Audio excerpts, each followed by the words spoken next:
Today, ladies and gentlemen, we got to talk about our friends over at Manscaped. Yes, indeed. You know, the leaders in below the waistline grooming.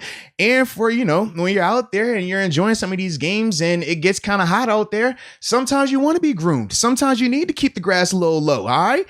It makes it a little bit more breathable down there, all right? So shout out to Manscaped for that. But more importantly, I know I always come up here and talk about the Lawnmower 4.0. Because I like it. I do. With the light turns on and off. We know that. We like to get tactile every once in a while. High technology. But can I tell you a secret, man? What's up? Earlier today, bro, as I was going through I'm getting ready for today's show to the work, I noticed I had some hairs coming out my nose. No way. I did. And I couldn't believe it because I typically don't. I'm like, bro, what is this? And it hit me. They got the weed whacker. I went into my Manscaped care package 4.0. You didn't use it up to this point? No, I had it because I didn't need to. Right. And I found it. I clicked it on. Bink. Kept me clean and nice. Look at that.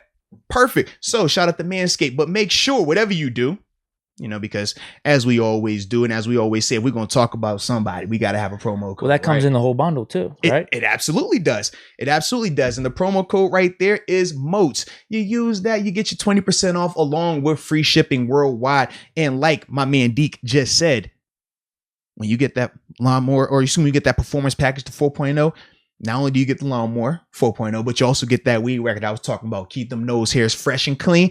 And you got revivers for that crop. And you can't forget about the refresher as well. So stay refreshed, stay revived. But whatever you do, make sure you Manscaped so your delicate twins will thank you. As we talk about the DBs, the guy that, we had a lot of stock in. I know I had bought me a rental property out there. I know you had it tattooed on you. It was an island and it wasn't Revis's. It wasn't Gullah Gullah Island. No. It was Pierre Island. Pierre Island. So can we talk about that situation real quick, man? Officially concerned. Officially, I was about to say, I want to know your meter on that. Like 1 to 10. Like how concerned? Like where we at? Because I'm not gonna lie. I listed my rental property. I told you I have my rental property because you sold it on me. Now I'm like, yo, it's for sale. If you want to purchase it, I haven't closed on the sale just yet. It's just available. All right. I'm testing the waters. Who's buying I'm trying to see. All right. I was over here like, look, man, who want a rental? It's a 2-bedroom, got a nice little yard, garage attached to it, right on Pierre Island. Yeah, man. Yeah. Great view. Yeah. Might still be a good player though. I think so. Maybe he was hyped up a little too much. Maybe so you don't like him as much on the outside versus Jamar Chase after just go. Well, he went from Renfro to Lord. Yeah, they're putting him on some good players. Yes, some really really good players, man. Yeah, some it really hasn't been going as planned. So yes, concern okay. For Pierre. A little concern. Okay. He can still be an NFL cornerback, but maybe just not the number 2 outside guy, especially with our defense where we don't flip. Yeah, because essentially, if you're the number 2 guy here, you're kind of like the number 1 guy here as well. Why didn't we have Sutton out there? That was the surprise to me. Because I thought he played really good in week 1 when he was outside. I can't remember how Joe Hayden wasn't there, so he was primarily outside in week 2, correct? Mm-hmm. And did he give up anything? I know he missed a tackle or two. I don't remember it, but we would also see Trey Norwood out there as well in the secondary. I said it to you. I was like, man, I'm seeing Trey. I don't see where we're setting. I don't know. The other question, though, is like, why didn't we have any help in the end zone at that point? In terms of which play? Like, why didn't we have a dude back there helping? Which play? Which one? Oh, the one that he gave up to Jamar Chase. Like, at that point in the game, right before half. Oh, you're talking... Oh, okay, for Pierre. So... Why aren't we playing some type of... I don't want to say prevent defense, but at least covering the end zone. We don't want them to score a touchdown. No, but that was the thing, though.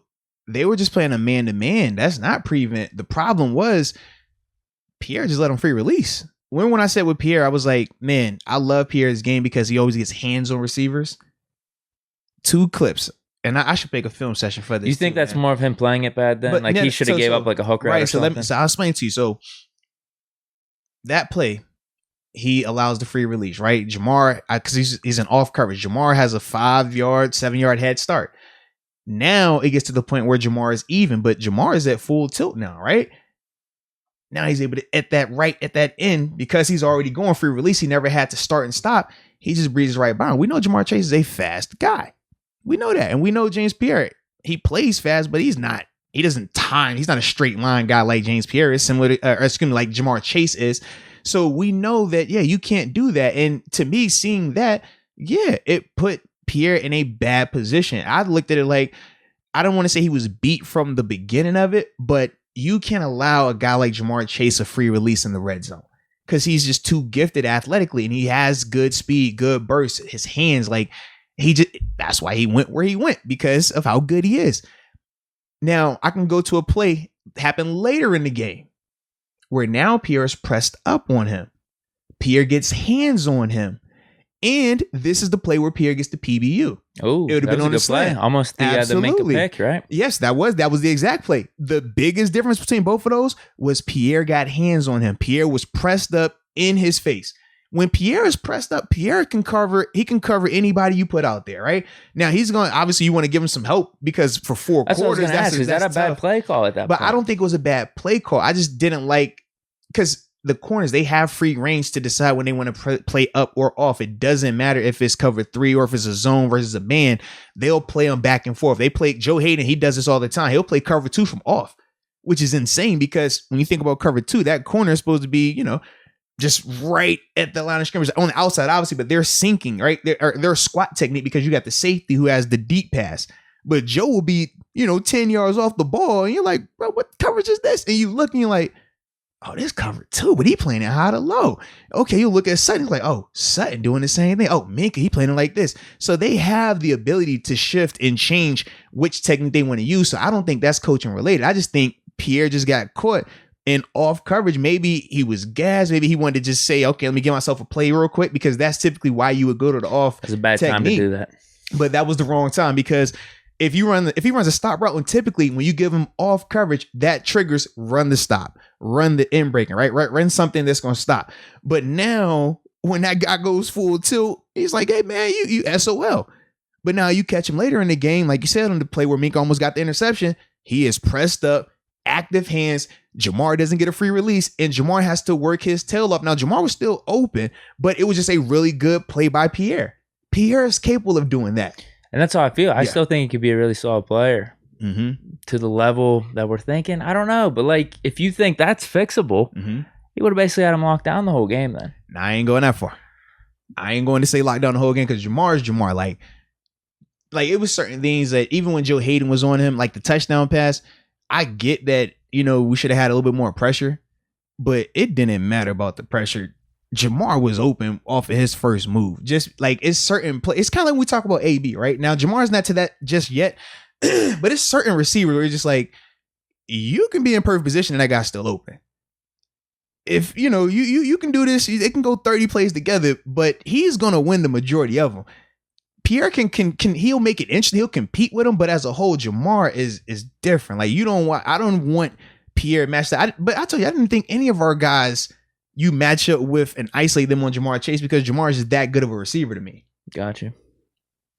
So it might be tough when we go up against some of these top guys. We got Devontae Adams this week. They don't have too much after him. This is why it's tough, though.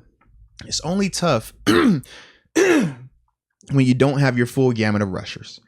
Buffalo, we had the full gamut, right? And what we have one pressure on Burrow the whole game, which is crazy. I mean, we broke our sack streak. I was very upset about that, because I was like, I was a part of that. He almost had it too in the first half or the first quarter. Ingram did. I was pretty sad about that, man. But when I think about that part, right? Jesus, now I'm thinking about the dang on sack thing. Just made me sad, bro. Yeah, zero pressures. Yeah, but zero pressures. Yeah, in terms of that coverage, coverage. So in Buffalo, because of the pressure they were able to get, it allowed them to play more 2-man concepts, right? Where you had safety help over top, but you could still be hard, aggressive man-to-man defense. You can't do that, though, when you got to blitz people, because now one of these guys got to come out. One of those guys is going to be on the rush now. That, to me, also has been the difference between, week 1 versus these past 2 games. Us having to do more blitzing, us not being able to just say, hey, we're going to 2-man this thing the whole game. We're going to, front 4, y'all just win. We're not doing that right now when you don't have TJ, when you don't have Highsmith. I mean, even Ingram, right? We said, man, I like Ingram in the rotation, but I've been on record numerous times saying I don't want Ingram as a 60-plus snap guy, because I don't think that benefits him at this stage in his career. I think him in that 30 to 40 range where he's rotating with those guys, like week 1, man, he is a beast that way. But when you have him playing so many snaps, it's going to start to diminish him. And we even saw him having to do more of the coverage stuff that he typically doesn't have to do also. That, man, that's just, that wears on a guy like him. That wears on him. And I wasn't a fan of that. But you don't really have options right now just based on the group because Jameer Jones, consistency, I mean, you don't expect him to play to the level of those other guys. So, you're going to have a drop off there. We talked about Derek earlier. You're going to have a drop off there. Now, Taco Charlton, we signed him. I like his length. I like what he might be able to do in terms of the sub package ball rushing. But as a whole, in our base defense, he's not going to really assist us when he's asked to, step out in coverage and stuff like that. That's not what he does. So, yeah.